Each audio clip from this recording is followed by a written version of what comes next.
baie groot dankie aan die Smith Auto Group in Bloemfontein wat die lewe met 'n rede bediening help moontlik maak. 'n Klompie leraars sit nou die dag in gesels oor hoe dit gaan en ook hoe dit gaan met mense by wie hulle betrokke is. En die een leraar maak die opmerking en hy sê mense lyk vir hom lewensmoeg.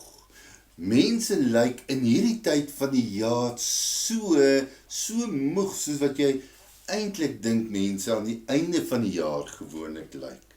En is nogal interessant, die hele groep het daarmee saamgestem. Dit was ook hulle ervaring. Mense is lewensmoeg.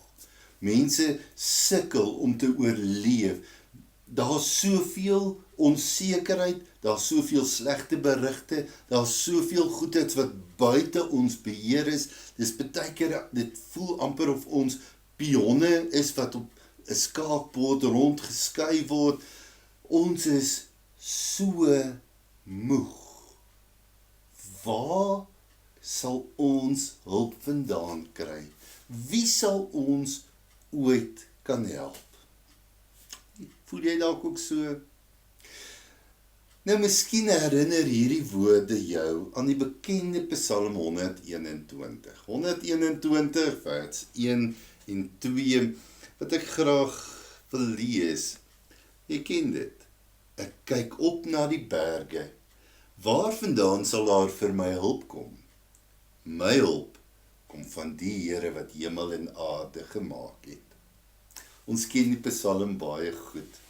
Maar 'n man met die naam van Dennis Tucker skryf 'n baie interessante perspektief op hierdie, in sy kommentaar op hierdie Psalm 121. Hy sê, waarskynlik het vers 1 verwys na ongelowige Jode, wat reisigers was. Hulle is in die gevare van die omgewing, want dit was 'n droogte, of dit was mos nou 'n gevaarlike ruimte, droog en berge en wilde diere en die son wat warm is en die snags is dit koud en al hierdie gevare. Dan is dit hierdie ongelowige reisigers. Maar dan skryf Tucker en hy sê, baie van hierdie ongelowiges het net nie in God geglo nie, maar hulle het in afgode wat volgens hulle in die berge gewoon het, hulle het daarin geglo. En dis waarna hulle hier verwys. Hulle sê, wel, ons is in die moeilikheid, alles is onseker, ons weet nie wanneer spring daar 'n leeu of 'n beer of 'n jakkals of wat ook al om 'n bos uit nie, en het vreet ons op nie. So ons is bang en ons kyk op na die berge en waar vandaan sal daar vir ons hulp kom?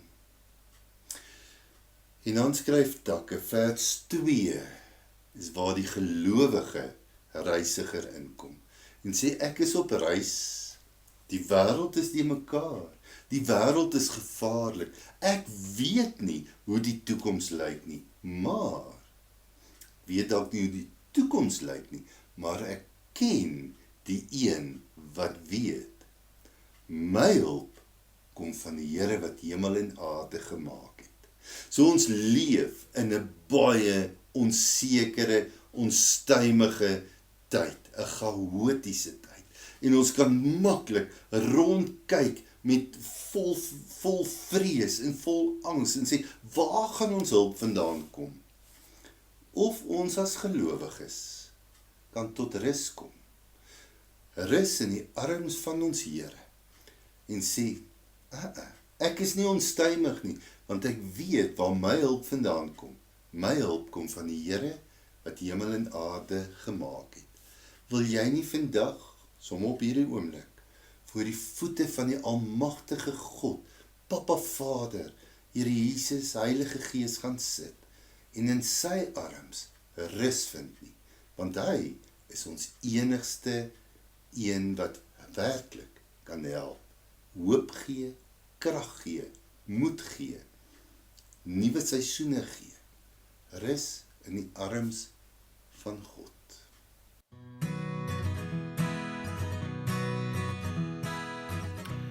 baie groot dankie aan die Smith Auto Group in Bloemfontein wat die lewe met 'n rede bediening help moontlik maak.